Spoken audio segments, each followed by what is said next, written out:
Knick of Oh, Time Show. Go check out that show. It's a great show. It's a great show. New York, New York, big city of dreams.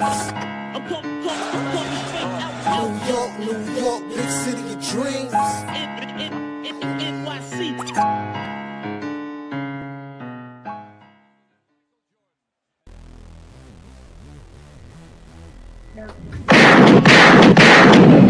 What's going on? This is Jay Ellis from the Knick Of Time Show, here giving you that Knicks talk just in the nick of time. It's time to talk about a Knicks win. After a short scare, the Knicks did beat the Utah Jazz in Utah 134-117. Nope, Josh Hart did not start today. Yes, we still started slow, but we got it done, okay? Because OG Anunoby gave you 22 points, 2 steals and 1 block. Karl Anthony Towns gave you 21 points, 7 assists and 7 rebounds. Jalen Brunson gave you 28 points plus 8 assists and 4 rebounds and a few steals. Mitch gave you 6 points and 13 rebounds. Mo Diawara gave you 10 points and a nice little sidestep layup. And Jordan Clarkson dusts himself off the bench and gives you 27 points on the night. The Knicks were passing the rock and gave you 37 assists. And despite not being interested in playing defense for the first quarter and being down for 18 points, the Knicks actually came back and won this game. And we're going to talk about it, all the good, the bad, and the ugly. All right. Before we do that, I'm gonna introduce you to my peoples. First and foremost is the man, the myth, the legend, the guy with the stats and the facts. Ryan G in the building. Just glad to see the Knicks put belt to ass on the Jazz. That's all I'm gonna say. Yeah, we play that food a little bit though. I don't know if can I call it. I guess it is BTA. I guess. It came late, BTA, but it came late, but it's still BTA. There's no rules for BTA. Yeah, It becomes early or later. You still get the whipping. Yeah, I guess it was late BTA. I guess I'll count it. And of course, you already know as our ex AAU coach, girl, be the motivator. What's good, B? I love me a win. Like I said, some wins are nasty, some wins are great, but a win's a win, and we really needed one, especially after those last few games. So let's get into it. Yeah, let's get into it. Okay, yo, the Knicks. This is what I have to say about the Knicks. The Knicks right now, we have a bunch of bum teams coming up that we should be taking advantage of and putting that BT on every game. For a lot of these teams, the Knicks are the hot team to beat. If they beat us, they make a name for themselves. On top of that, this is the end of the season. During the end of the season, these teams that don't have anything to play for can be dangerous. Sometimes it's just fun for them to play spoiler. I remember when we were playing well, like when we were 17-win team and not making the playoffs, he was like, who are we going to spoil at the end of the season? Who's playing for a playoff spot? And that's where we are right now. And I feel like I was a little bit frustrated because we started off the game too slow after losing 2 in a row. And I thought we would come out with some more urgency, kind of like how we beat the Nets by 50, and we just did not. But eventually we got it together and we had contributions all over the place. And we had big contributions from Jordan Clarkson. So I'm starting off the show passing the ball to B because she's been the biggest Jordan Clarkson supporter, and I feel like a fraud if I start the show praising him, considering I'm like, move to the bench. All right. So I'll start off with B, and I'll let you talk about the greatness of Jordan Clarkson or whatever else you want to talk about when it comes to this next game. Well, first, I felt like it was sympathy minutes at first, so I was kind of concerned with it because I noticed that Jordan Clarkson did come out in the Cavs game. He came out in the Lakers game, and then I'm like, okay, he's playing against a Jazz game. It seems like Brown wants to get him to play, has a little respect for him enough to play him against some of his former teams where, he gets a little standing ovation. So I was a little bit nervous because he actually started off the game a little bit like, oh, here we go. The defense was a little shaky, a couple shots weren't going in. But this is why, again, I wasn't concerned with him, and I'm glad we kept him, and I'm glad he wasn't moved or asked for the buyout. Because, again, he's on a min. He's on a min, and he's a guy that, again, I always preach, he doesn't get paid to be consistent. He gets paid to get buckets. That's what he gets paid for. That's why he keeps a job for. Because when he gets buckets, he gets buckets. And we're going to need that, especially when guys like Shamit, Mikal, Even Jose are playing a little shaky, aren't facilitating offensively for us. He's somebody that's exactly what we get from him. Offense. The defense, that's never what he was brought in here for. He was here for spurts like this where we need the offense tremendously. And I'm glad he got to do it against Utah. He's used to playing there. So and not a little bit much of a shocker because he's used to playing there. He's got buckets there for a long, long, long time. So it's nice to see him have that to remind us that if he's needed, we can call on him. We could break the glass and he'll come to the rescue and come through for us. Yeah, what you thinking, Ryan? Yeah, man. I was kind of waiting for the Jordan Clarkson redemption game, and he definitely had his redemption tonight. 27 points, 5 rebounds, 3 assists, 10 of 15 from the field, 3 of 5 from 3-point range. And that's the thing with Clarkson, man. Like we understand his weaknesses. Like he's not a good defender, and on this team, if you're not playing defense, you're not gonna get a lot of playing time. But you know, as B said, Mike Brown gave him those sympathy minutes, back at one of his old stomping grounds, and he showed out. And I mean, like, let's be real about it. Like when he came into the game, the Knicks were down. The Knicks needed those points to get back into the game, and he provided. So, and he was also part of the reason why the Knicks started to pull away in the fourth quarter as well. So you have to give Jordan Clarkson his props. It takes a really good professional to be on the bench for so long, not getting a lot of minutes, and then you get inserted into a game and drop 27. So you definitely have to give Jordan Clarkson his props, and he's showing that if the Knicks do need him down the line, especially in the playoffs, you can put him in a game, and he might have one of those games where he's just on fire and helps lift the team up. Yeah, I agree with B and Ryan G. They started off the game. They had the Jordan Clarkson tribute on the jumbotron, and you see him getting emotional and the hair swinging. And I was like, okay, this is the type of game where you can go off. When you're back home, you know these rims. All right, you've been shooting on these rims for 5 years. You know this coach. You know where the locker room is. You know where the stain in the bathroom is that hasn't come off in 5. You know all the nooks and crannies of this building. So you should feel comfortable enough to go off, and he did. I did not like the defense in that first half. I'm not gonna lie. I was screaming at the TV when I think Jordan Clarkson and Shamet was kind of confused on who to guard, and it wasn't closing out on threes, and there was easy layups. I was just like, see, this is why I don't put Jordan Clarkson. I was ready to have my rant, and then he came back in the second half, got a few crucial offensive rebounds, started to get to the hole a little bit, and then actually finally start to hit 3 because he hasn't been really shooting well from 3 for the season. So I'm excited, man. I'm excited to see him kind of snap out of it because we might need him in the playoffs in the break glass situation. So this is a good game for him to get his feet wet. And listen, man, when you're a competitor, you want to show out against your team, against your ex-team.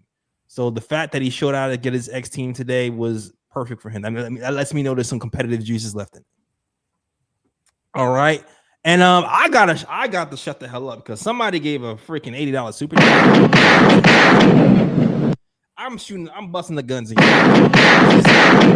Shout out to freaking Gamer Channel. Yo, Gamer Channel just got his tax return. Shout out to Gamer Channel. All right, we appreciate you, brother. Sends an $80 super chat. Says salute KOT. Fam, good win. Knicks taking care of business. Jordan Clarkson dropping buckets against his old team just in time when we needed it. OG scoring 20 points, shot 50% from the field, and had 2 steals. Also, the last 3 times he did it as well. Okay, all right. That's right. Shout out to OG. I want to hold on to. I want to keep going with the slump buster games. All right, because there's been a lot of slumps being busted today. Ayo, stop it. Okay? Jalen Brunson. This is the longest streak I've seen of Jalen Brunson not shooting well. And when the game started and he was 1 of 8 from the field, I was like, what in the hell is going on now? This is not OKC. This is not Detroit. This is freaking Utah. Why are we 1 of 8 against Utah? And then he woke up.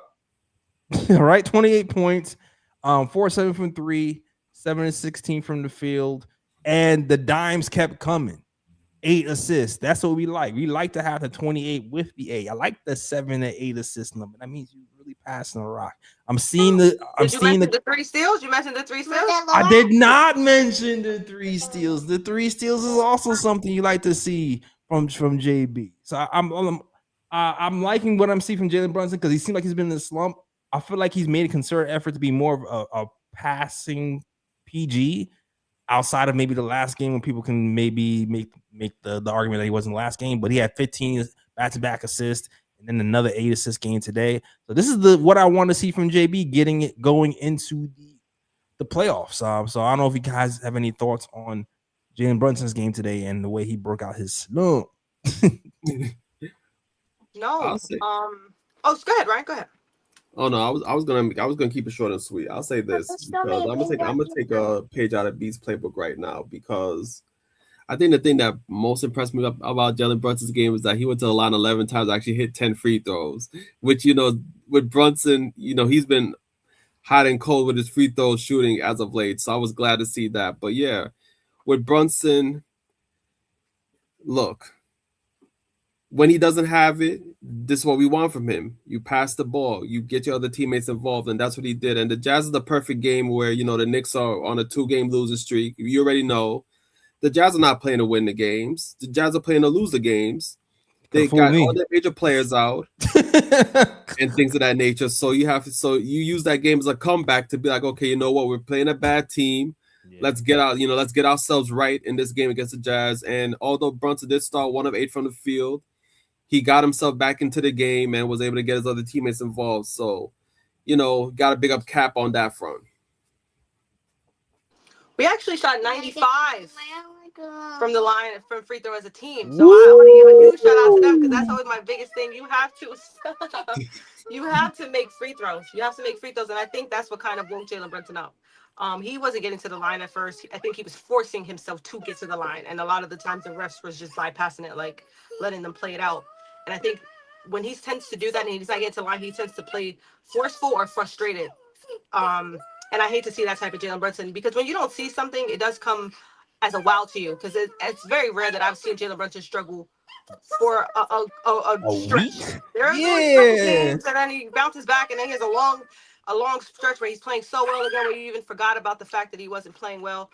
But it's kind of obvious now. Sweetheart, I know that game is intense, but she's playing Roblox, guys. But he hasn't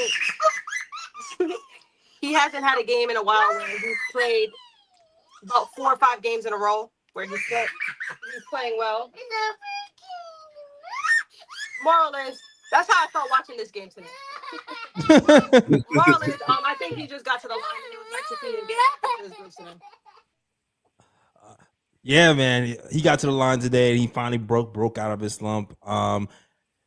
Right now, it's just a tune-up thing for Jalen Brunson. Brunson just has to get into a rhythm, getting into the playoffs, and I think that's how we're going to use these games. There's only really 3 good teams left to play. There is the Celtics, there are the Rockets, and the Thunder. We do play the Pacers twice. I don't know. They have our number, so maybe you want to count them as well. I don't know. You might want to put the asterisks under there. And then you have the Charlotte Hornets who are kind of on the rise a little bit. But for Jalen Brunson, you just need to use these games as a practice to get back into rhythm. So you go into the playoffs knowing I'm the man, I can shoot, I can make these buckets because I do this in my sleep. Because the shots that I see him been missing during the Lakers game, during the Clippers games, are shots he can make in his sleep. Open shots, open threes, floaters, mid-range turnarounds, all the things we were used to watching him make all the time. He's been missing those. So I'm glad to see that he's able to get to the line, get into rhythm, and close it out today. Yeah, definitely. And seeing that, the Knicks have a pretty weak schedule going forward, this is when they need to solidify themselves in that 3 spot. And you never know, like maybe they can catch up to the Celtics for that 2 spot, but this is where the Knicks solidify themselves and get themselves back on track against these bad teams coming up. Mm-hmm. Absolutely. Yeah, welcome back, Danny, man. Welcome back, Danny. Yeah, it's funny because the best player on the Knicks has been Karl Anthony Towns for the biggest stretch. It's crazy because you can make the case that Karl Anthony Towns is probably one of the worst players in the NBA for like almost 2 quarters or almost half the season. And now he's been the best player on the Knicks, one of the most impactful players in the league ever since after All-Star break. And to the point where you're looking like, man, maybe he should be taking more of the shots. Maybe he should be Lee and B have been saying maybe he should be the 1A for this stretch. Again, we stayed in this game today a lot because of Karl-Anthony Towns' offense. So kudos again to Karl-Anthony Towns, who still shot the 3-point line, still shot that 3-point shot great. Can still finish at the hole, and just had another phenomenal game with a 7-assist game for Karl-Anthony Towns. All right. He's actually flirting with triple doubles. I don't know if anybody's been noticing. He's been flirting with a lot of triple doubles. He hasn't quite gotten it yet. I don't know if he has one as a Knick just yet.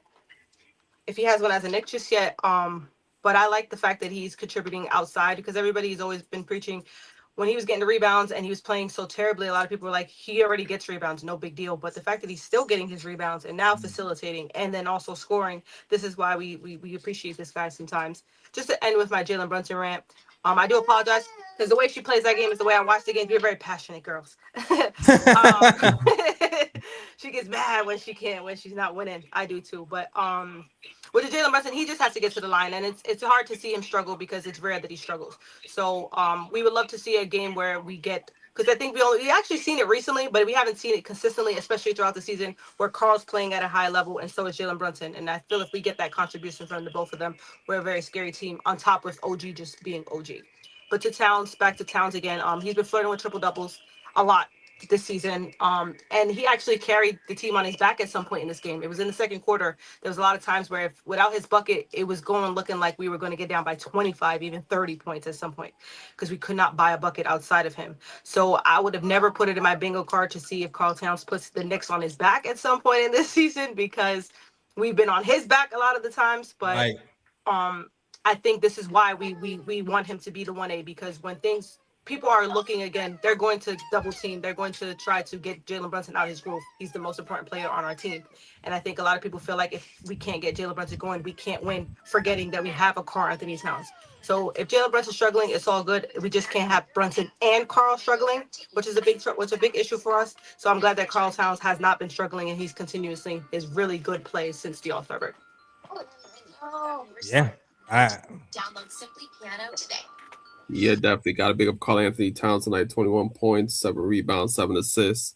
Yeah, he's been very consistent, as B said, since the All-Star break. Consistent the offensive side of the ball, but more importantly, he's activated on the defensive side as well, performing well on defense more often than not. And I think that's the major key to Karl-Anthony Towns being effective for the Knicks, because we already know what he provides on the offensive side of the ball, and whether it's inside in the paint or whether it's the 3-point shot, we know what he provides on that side of the ball. But defensively is where we need him to really shine, because that's what's going to really elevate this team. And and he's already been showing well on that side of the ball. But tonight, offensively, he was really good. And definitely carried the Knicks in that second quarter. And you just hope that he just continues on this path, because he's been pretty much the Knicks' best player for these last few weeks. So definitely got to give Karl-Anthony Towns his props. He's waking up.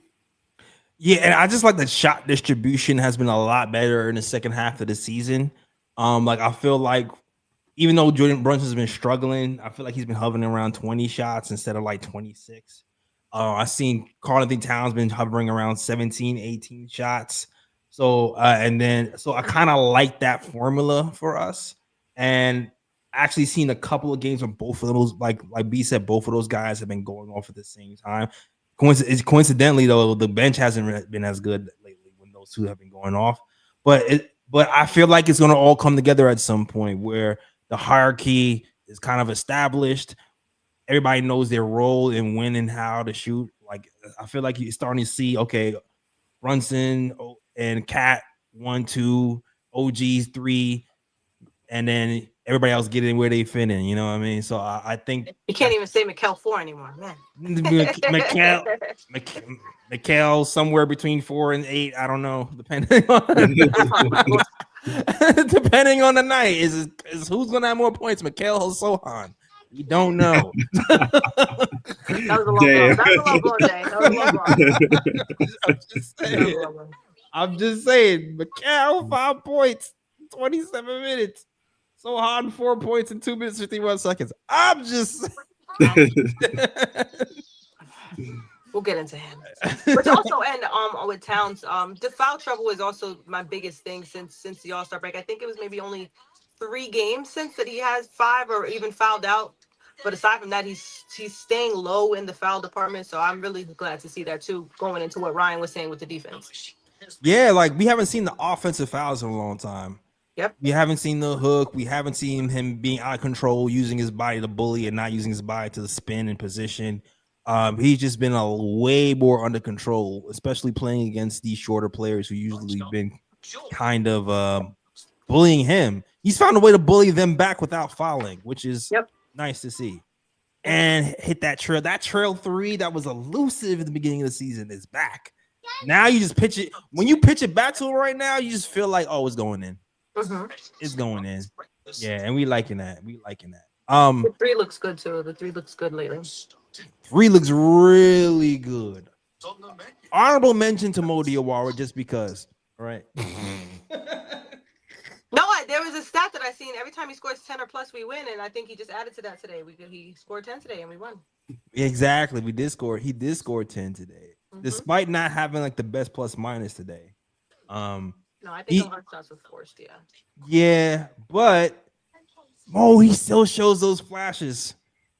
A lot of those threes he took were in and out, and there was one shot where he's like, you know what? I bricked too many threes. Let me try to go inside. And he had a nice little sidestep layup that I thought was woof. I was like, man, the Euro. This man is moving like a gazelle. All right, how tall are you? 6'9", moving that light on your feet. I was impressed. I was impressed. So the prettiest -12 I've ever seen from Mo Diawara will give you 10 points and that nice layup. Shout out to Mo Diawara. All right. Yeah, some of the misses that he took, some of the shots that he didn't make, I'm not mad at them. They were wide open threes. Right. I think there was maybe 2 or 3 where I was saying the 4 shots where I'm like, all right, your threes aren't falling. Probably should never took that shot. But again, he's a rookie, and these are the mistakes you want to have him make now, so that later he understands his game and when is a good time to take a shot and when it isn't. Because I wasn't mad at the shots that he did take, except maybe 2 or 3 shots, because at that point he had already missed a few threes. So I'm like, dang, he's a little rusty today. But I like his confidence. He's not a guy that, I think that's the issues that we have sometimes. Well, we're getting to Shaman and Mikal today. Even the last game I saw, because they saw they were struggling, they would hesitate to even go to the basket. They had lanes wide open, or they had layups they could have taken, but they didn't because they realized, oh, my shot isn't falling. And I have not seen that from Diawara, even when he is having games like this. So shout out to him for always being confident, staying ready. Him and Clarkson have been the guys that stay ready, so you don't got to get ready. The definition of that. So shout out to them. Yeah, definitely. And I'll add this regarding Mo's confidence, because when it comes to rookies and young players, like, yeah, sometimes, they might be a little overconfident. They might take, some ill-advised shots. I mean, it's part of growing your game. You're not gonna know good shot selection just coming into the league as a rookie. That's something you learn over time. But I'd much rather a rookie be overconfident and take shots rather than a rookie be stagnant and hesitant and not take shots when they're available. So I'm glad to see that when the shots are available, he's taking them. Yeah, especially because that was him beginning of the year. I remember saying this beginning of the season. Whenever he missed a 3, he looked nervous and shaky, and he didn't shoot the next ones with the same confidence.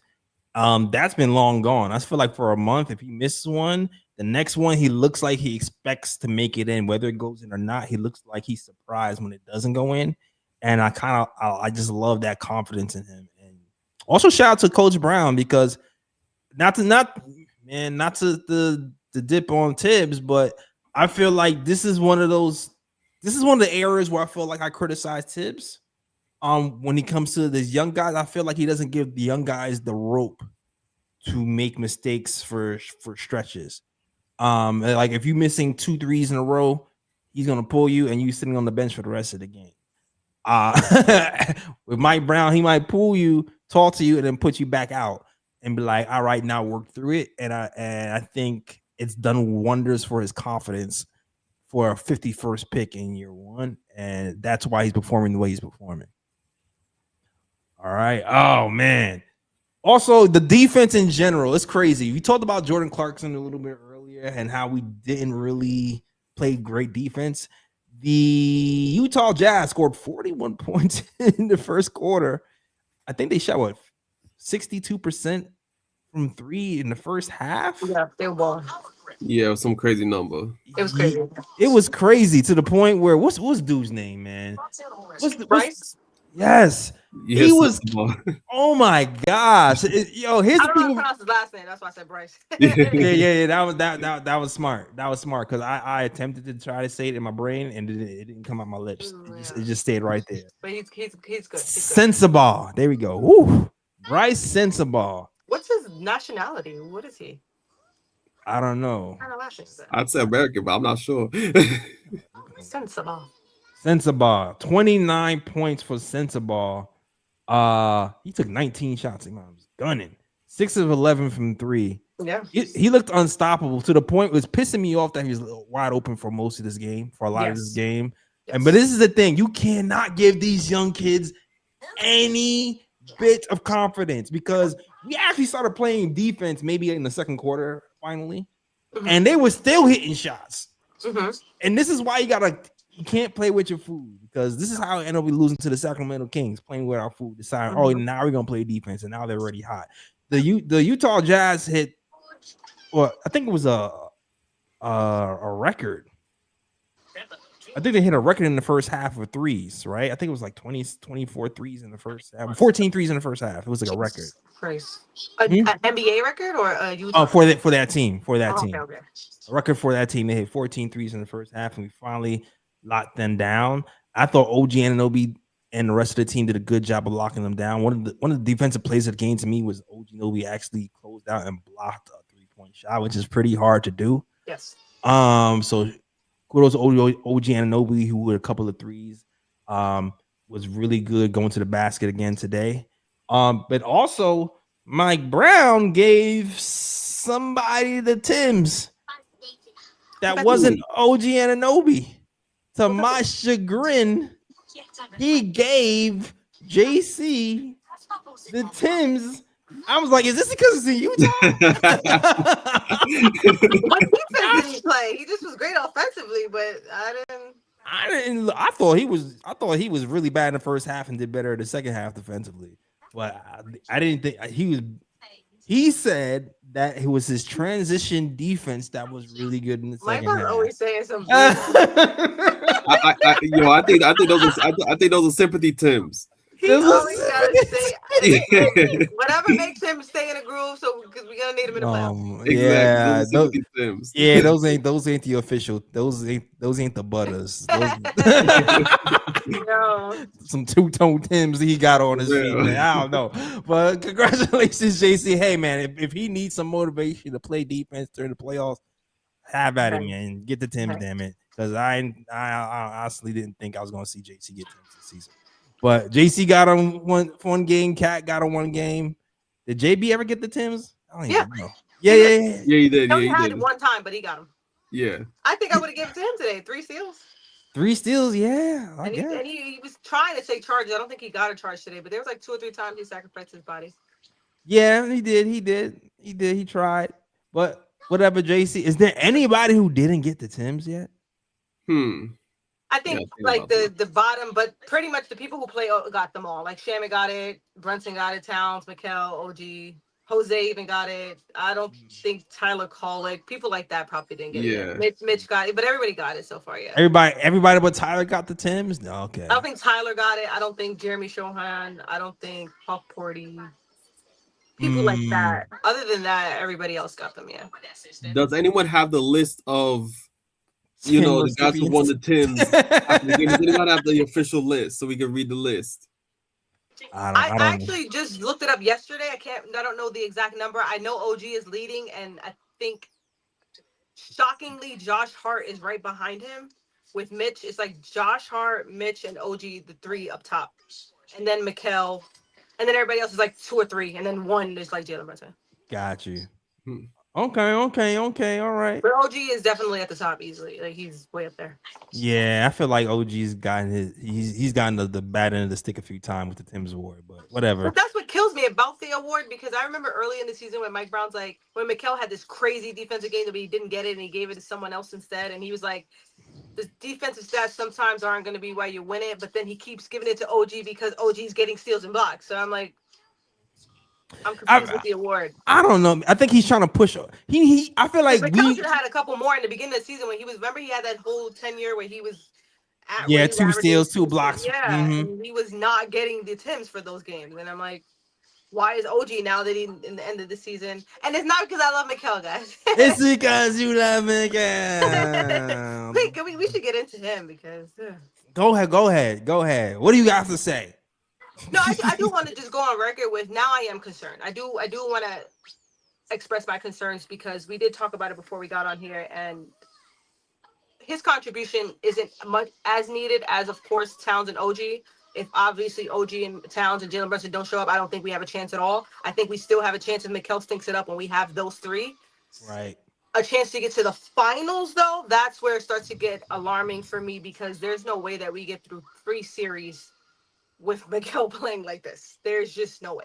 Because there are going to be some moments, not even necessarily games, possessions where we really need you to knock down that 3 or get into a defensive stance and stop the ball. And we are seeing not only the offense struggle now I feel like the defense, because that's always been my argument. At least his defense is still solid. Now the defense is starting to look very Jordan Clarkson-ish. So he's starting to look a little shaky. So I'm a little bit concerned. I'm still optimistic and I still have faith. I think that he's just too good of a player to totally walk away from and not believe that he can wake up. But for Stephen A. Smith to call you out on national TV, and I'm sure it was all over your timeline. I'm sure it was in the locker rooms. I'm sure there's people who talked about it. You heard that. And this is how you came out after, where you did have an opportunity to step up. Because a guy like Jordan Clarkson, who hasn't played in forever, and he got his opportunity and he took it.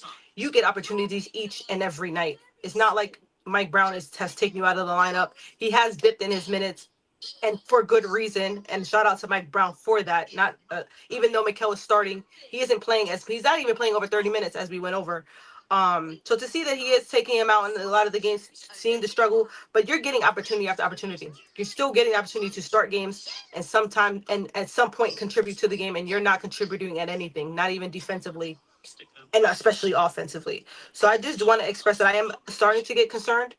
And I did make a video today. Go on my Twitter, please check it out. I felt like if he got to the free throw line more, which is another game where we just checked, he hasn't gone to the free throw line in the last 6 games. That's crazy to me. Like, you're not even attempting a free throw, let alone making a free throw.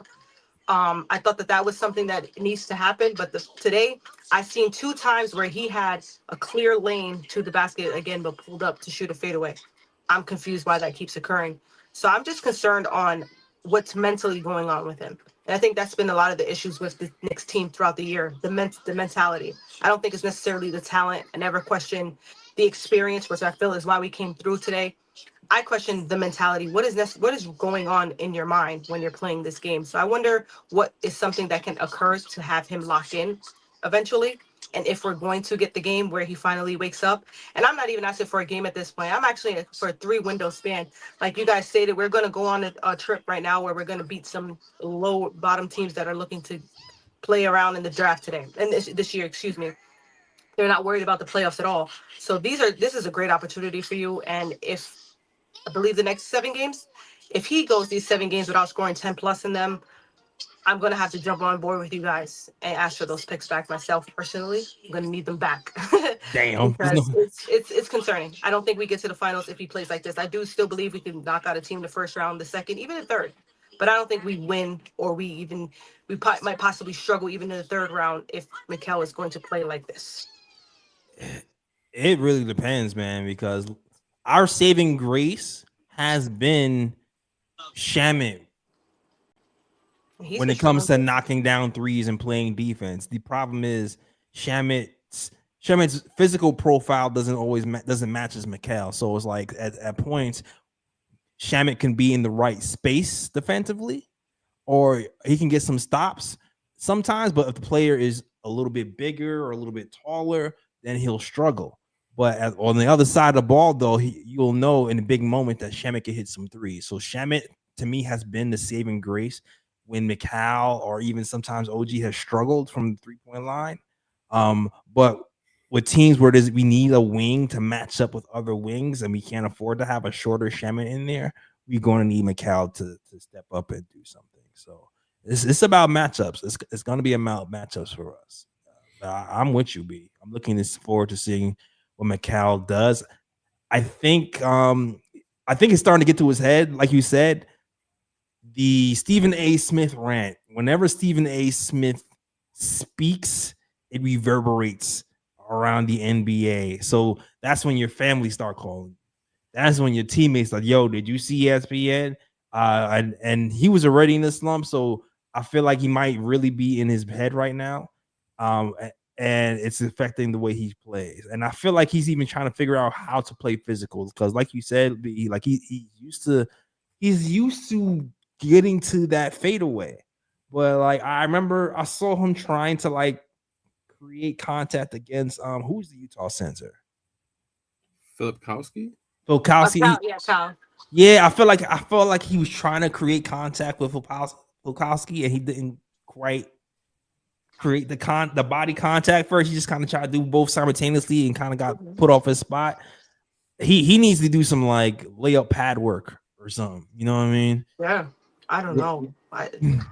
Because there was even I even could give the shout out to Mitch and Jalen Brunson for still having faith in him, because there was a play where Mitch had a wide open layup where Jordan Clarkson, I don't know if you guys saw, passed down to Mitch and Mitch could have went up for the layup, but then he threw it out to the corner for Mikal to brick another 3-pointer, and I'm like, bro, Mitch, you had a freaking dunk, but you had your center who believed in you to hit the three instead.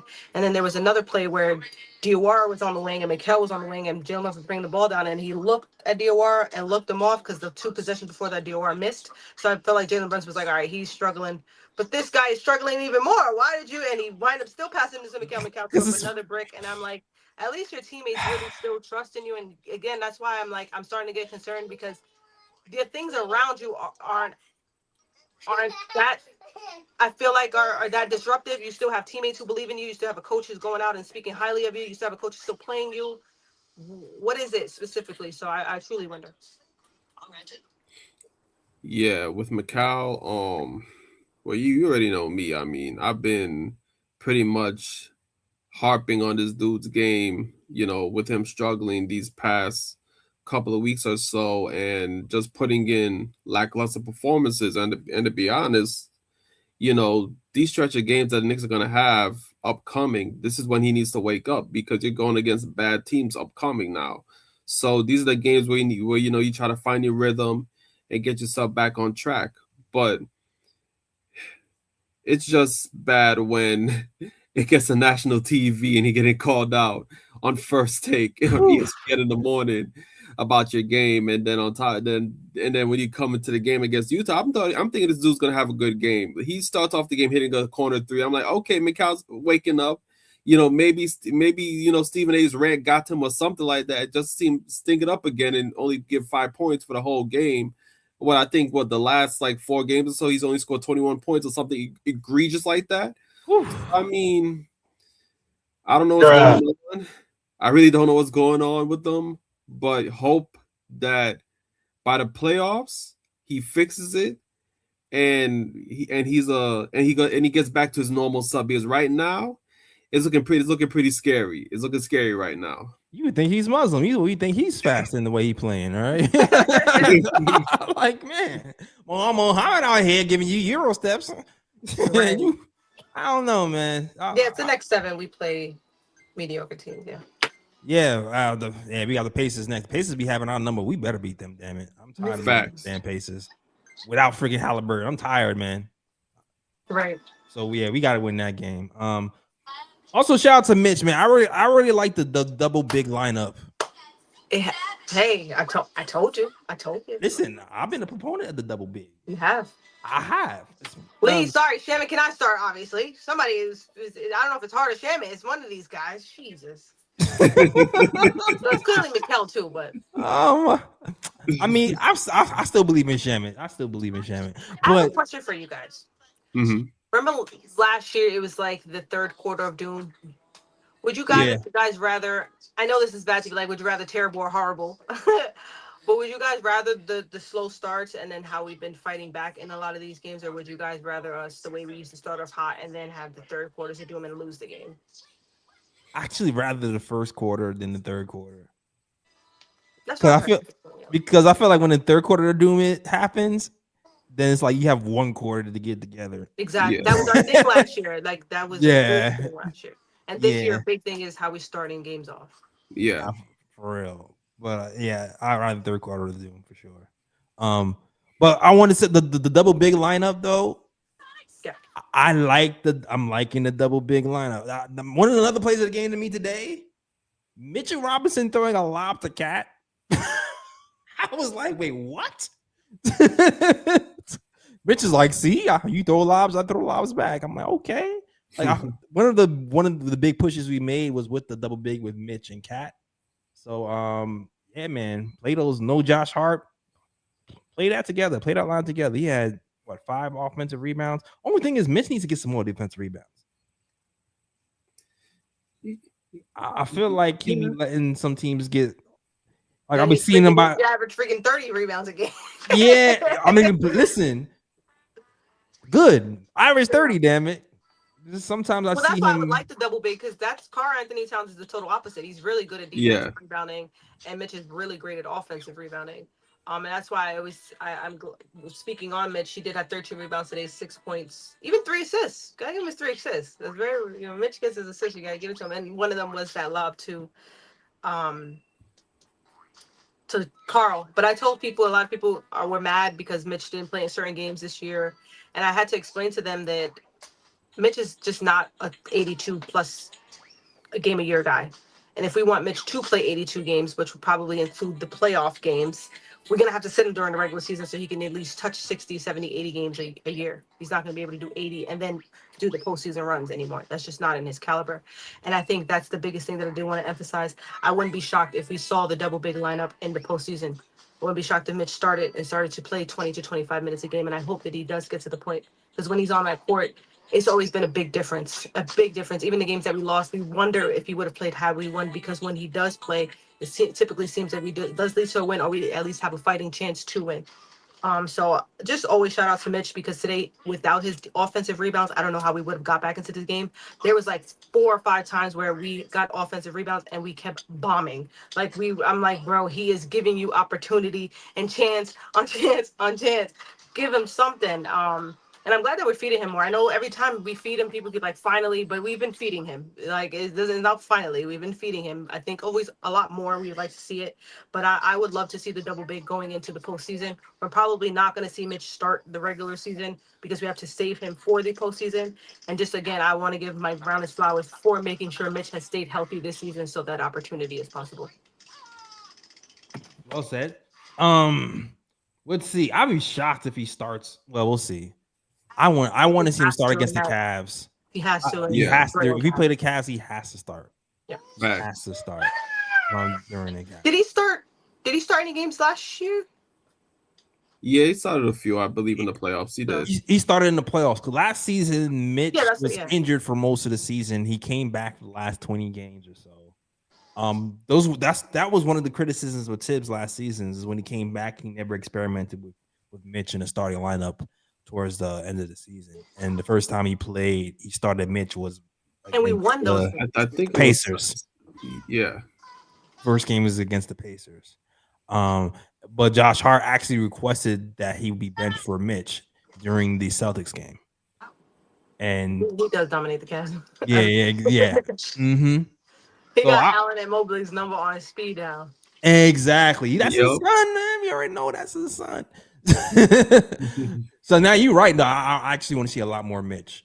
I want to see a lot more Mitch in the playoffs, for sure. We're gonna have to put him on ice until the postseason. I don't think we see a lot more Mitch this season. I think what we've been getting is really cool. We actually played 22 minutes today, which is shocking, but I think we're gonna stay where we've been with Mitch. We're not gonna see more or less of him. We're gonna keep seeing what we've been getting.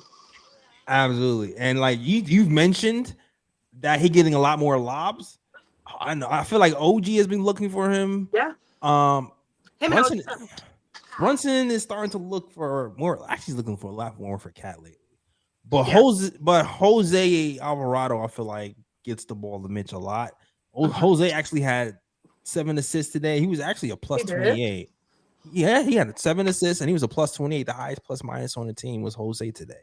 We'll see. Yeah, which was pretty good considering Jose has been struggling from 3 for the for like how many games B has been struggling from 3? It was 5 games. 5 games he has not hit a 3-pointer. 5 games since he has not hit a 3-pointer. Actually, excuse me, it was on the 27th of last month. So yes, it's been some time. The 27th of last sheesh. So it's like he came in game hitting pull up 3 points off the dribble and he cannot hit it, has not hit a 3 since. I hope he's another one, man. He needs to get it together from the 3-point line for us to have a chance because he can set people up. But as a point guard, sometimes if you can't hit that 3, people just lay off of you. Yeah. And it gets harder to set people up. But today he had 7 assists, played pretty good defense, was a plus 28. Helped playing next to Jordan Clarkson, who was lighting it up from 3, get that plus minus up.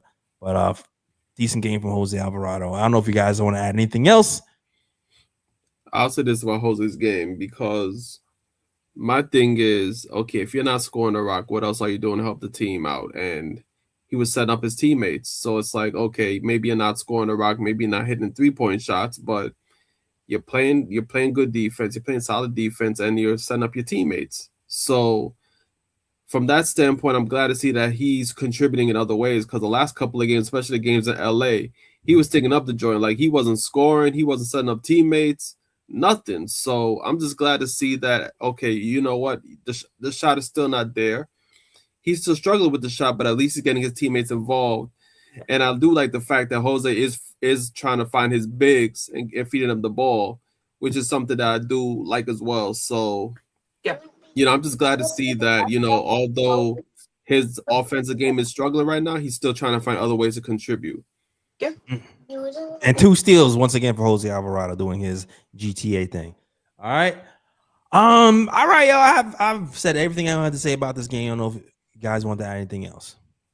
No, just I did want to say one thing about how a lot of us panicked in the beginning of the game. The slow starts suck. I will never disagree with that. They do suck tremendously, and it's kind of hard to know who to blame now because Josh Hart did not start today. So we cannot say Josh Hart in the starting lineup is why we have slow starts because Shaman started and we still started off very slow. But I think I just want to give a shout out to the Jazz because they did fight very hard. And I think the reason why they fell short today is because there is no vet in that lineup. Shout out to Ace Bailey, too. Speaking of confident rookies, he is a very confident rookie. And he was one of those rookies that started off very, very slow in the season. And a lot of people were questioning, should he have went that high? Is he this good of a player? What's his ceiling? And he's showing lately, it's actually been a couple games now, that he's showing that he has some talent and he is going to be good in this NBA. He just needed some time because he also had 21 points. And there was a spurt where he made 6 field goals in a row. And I'm like, can somebody stop this kid? He was balling. Him and Bryce were balling today. So huge shout out to them. But I think they fell short because I don't believe anybody in that lineup I'm looking right now has played 3 or more years in the NBA. Kevin Love. Oh, Kevin Love. That was, well, besides Kevin Love, but Kevin Love only played 10 minutes. As soon as he hit those big threes, he was out of the game. They're clearly trying to tank, yeah. But I was glad when Keontae George, we nailed on that because he also is a guy who is having a great season in himself. And I think that he was doing a lot of things to figure us out. He was getting some buckets, putting the dagger in sometimes. But outside of the Kevin Love, and it's so funny because my stepdad texted me and he's like, "Is that Kevin effing Love?" I forgot he was even in the NBA. I'm like, yeah, but I think I got my stepdad watching Knicks game now. There you go. You talking about that? That's wild. Okay. Right. I think they did him so dirty under his career, but he's had a great year. He's still a Hall of Famer. But yes, the Utah Jazz don't have anybody 3 or more years that played in the league so far as I'm looking. I don't believe so. And that's going to come into play, which is why the Knicks are a bit stressful because we do have the experience, but also that comes into play, which is why I have faith in Mike Brown. Experience comes in handy at some point, and it showed in later on, especially in the late 3rd and the early 4th, how we realized that we're the New York Knicks. We shouldn't be hanging in here with the Utah Jazz. Let's get this game in a row. So experience, I believe, is always going to get you through, and I think that's what got us through today. So that's why I wasn't concerned when we started off the game. And I don't think a lot of Knicks fans should be concerned when we get down on certain teams like the Utah Jazz. And if we do go down in certain games against in these next couple games, give us some chance to come back. It's 4 quarters if we got to play basketball, not one quarter or half. It's 4 quarters, 12 minutes each quarter. And I believe that the Knicks have fight in them, which is something that we argued and fought about last year a lot. I think there was no fight in us, and sometimes when we were down, we stayed down.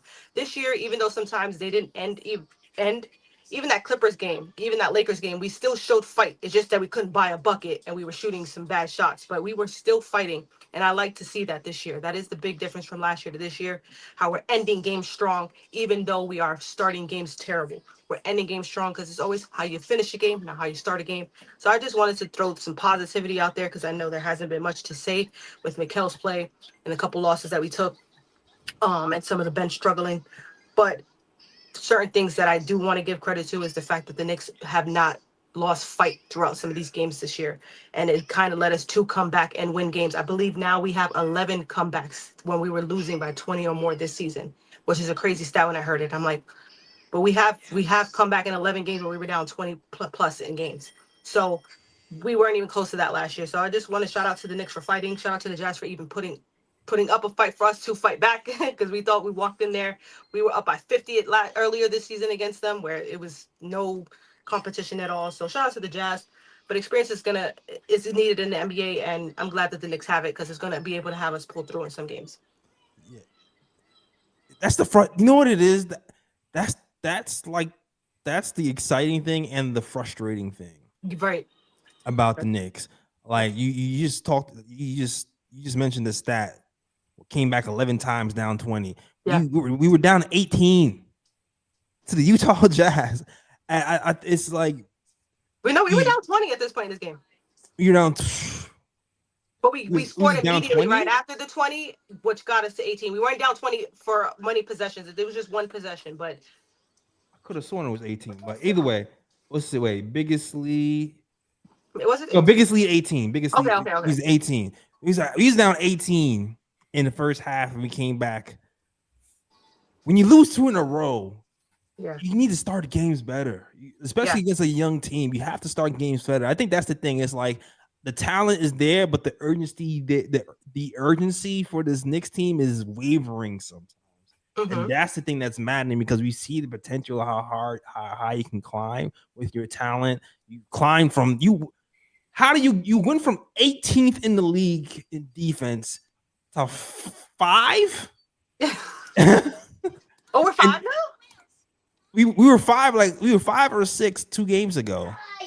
Yeah, I don't know if it's still there, but yeah, I don't know if it's still there after these 2 games lost, but then you give up 41 points to the Utah Jazz in the first quarter, and it seemed that averages 22nd in the league in 3-point shooting, and you gave up 41 points and had them shoot 62% from 3. The Jekyll and Hyde thing is maddening. I just want the Knicks to lock in for these last 19 games where you can just really put your foot on teams' necks because we blew out the Brooklyn Nets by damn near 50. We should not be down. We should be not allowing a team to score 41 points. Out by freaking. But we're 5th, Jay. We're 5th. We're 5th. We're 5th. Yeah, we're still 5th. We back. Okay, we back, baby. And we're like a whole point over the Cavs, so we're good. We're actually only 0.2 behind the Celtics. We can catch the Celtics and be top 4. And we got a bunch of whack ass teams coming up, but we also playing the Pacers who have our numbers, so we need to be ready. Let me see who Boston plays. And here's the other thing too: the Cavs just lost to the Magic. Thank you, Magic. Yeah, because we were tied for 3rd, so we want to win these games. And also, the Celtics play the Thunder next. The Celtics play the Thunder next. The Pistons are sliding. They're like at a wedding. They're doing a cha-cha slide, electric slide, all types of slides, Nike slides. The Pistons are sliding. We need to take advantage of the chaos that's going on in the Eastern Conference and try to at least get to 2nd. But who knows? Who knows what's happening? Yeah. So I'm glad we got this win, even though it pisses me off sometimes the Knicks start slow. I expected them to make a run and a comeback at some point, but I was like, you better finish the job.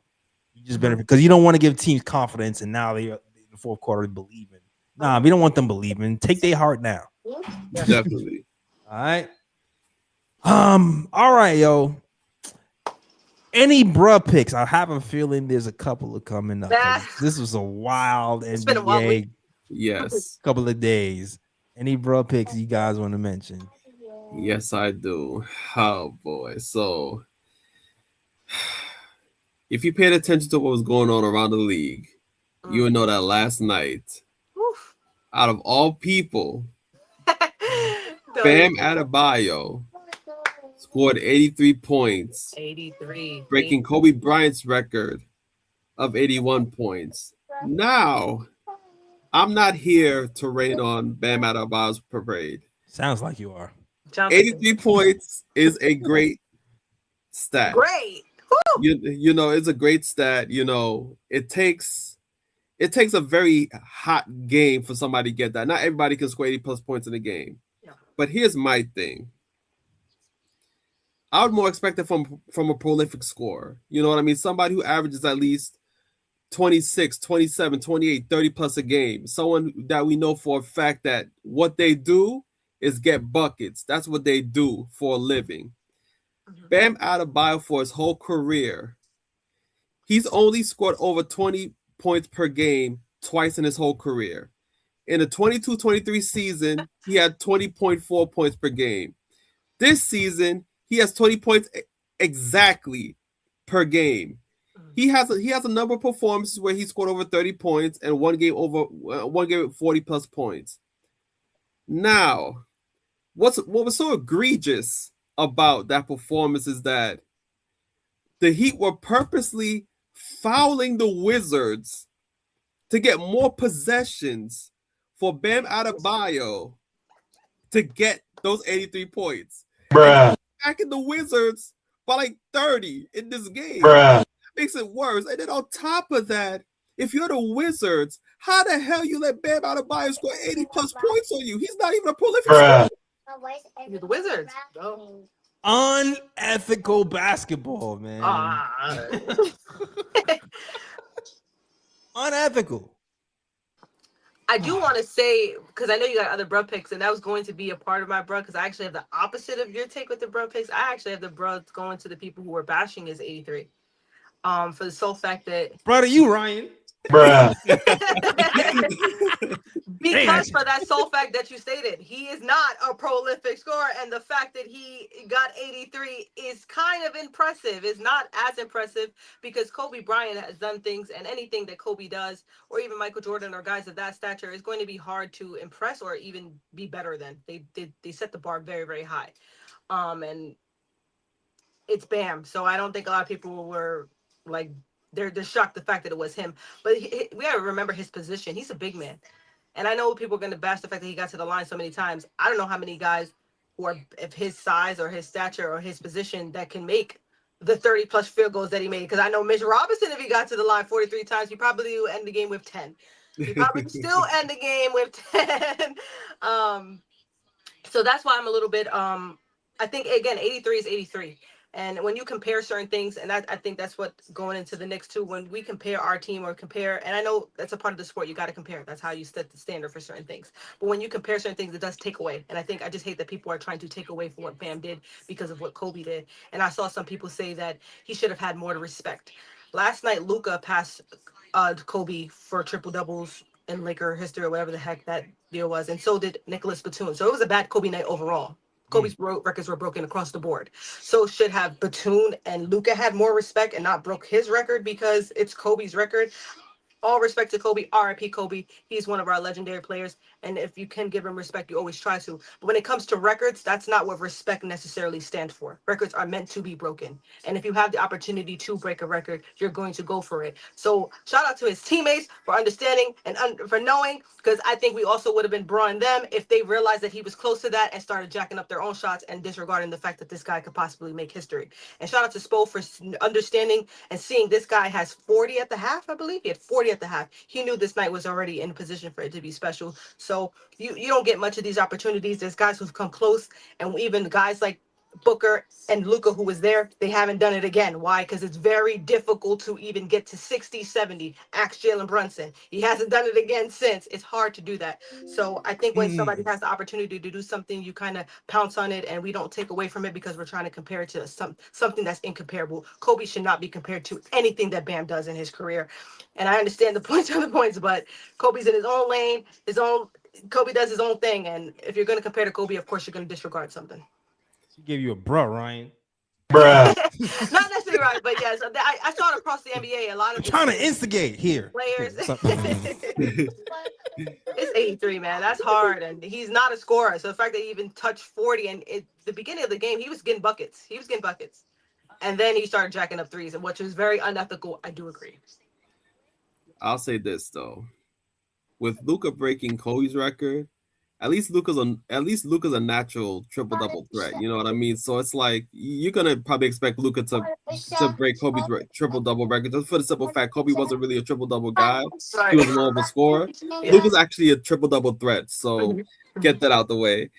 But with this, is more like, okay, like we look at these other games where guys have put up like 80 plus points with Kobe, 70 plus. I think Booker, Mitchell hit that mark. 60 plus Jordan, etc. Those guys hit that mark within the floor of the game. Like there was nothing unethical about, what they did to get those amount of points in the game. Like they did that within the floor of the game. It's just the fact that, like, okay, the Wizards suck. We know this. You're smacking these dudes by 25, 30 already as it is. And you already know if the game flows naturally, he's not going to hit that mark. So you're like, you know what? Let's just foul these dudes and take it and you send them to the line just so we can create more possessions to get those points. Like that's what it's kind of like. You wilding right now. Like let's chill for a second. Like let's stop right there. You know what I mean? So I'm not taking away from Bam. Like 83 is crazy. Like that's that was the first time Aja also went to his game ever. So you got to give the man a little bit of credit. He was trying to show off his leg. You got to go a little crazy. I mean, and I'm pretty sure Aja made his night very great as well afterwards. But you know what I'm saying. But still, though, it's like it's how he got there. Is the part that I don't agree with. It's like, come on, like. If the game flows naturally, he don't get there. But you're just trying to create extra possessions against a team that you already smacking. Like, come on, man. Like, come on. And he did shoot 22 threes, which I agree. He's never even shot 20. He didn't. Somebody made a joke like he didn't even shoot 22 threes this week, and I'm like, no, for real. He probably didn't even shoot. Yeah, that's why that is kind of wild when you take advantage of we beating the Brooklyn Nets by 50. We leave Brunson in there to get 50. Right. But I'm not gonna lie, Brown would have took. I'm sorry, I would have been pissed at Brown if he took Brunson out. You gotta let Brunson. Like, let's be real. We've seen. There's been games where we've seen Brunson get like 25, 30 and a half, and he could have easily just been like, "I'm going for it." And he don't. He be passing the ball. I know he gets the selfish moniker. But he passes the ball, and then the coach takes him out the game. How many 80, 100-point games would there be if coaches actually left their star in the game when the game was over? There's a few. Even Karl-Anthony Towns, there was a game where he had and he got pulled. I feel like that record would have been broken a long time ago if the stars are just staying in the game once they're up and there's like 2 quarters left. Like, all right, go ahead and get 100. Like, what? Like, I don't know, man. I get it, but I don't get it. Yeah, I only respect it for the sole fact that for what you stated, though, Ryan. Bam is not known as a scorer, and the fact that you even got 60, let alone 50, is crazy, bro. Like, gotta respect that. But I most definitely agree with how he went about it. It was pretty trash. I agree with that. Yeah. Any more bro picks? But yes, I cut Ryan off. I do apologize. Yeah, and my other bro pick goes to this game, Collier on the Jazz, because he had a wide open layup on the fast break and he blew it. So yeah, he gets a bro pick as well. Bruh. I was wondering who that was. So it was Collier? It was Collier? Yeah, it's Collier, yeah. My next bro pick, because we discussed it in the text messages. Shed on the Toronto Raptors because hold on a second. Hold on, Ryan. You got the 4K? Hold on, no. You got the 4K of that. Hold on, Ryan. Hold on. Do I? Can I? Because I've seen it on the timer, but I didn't get to watch the full video, so this is good for me too. I want to see.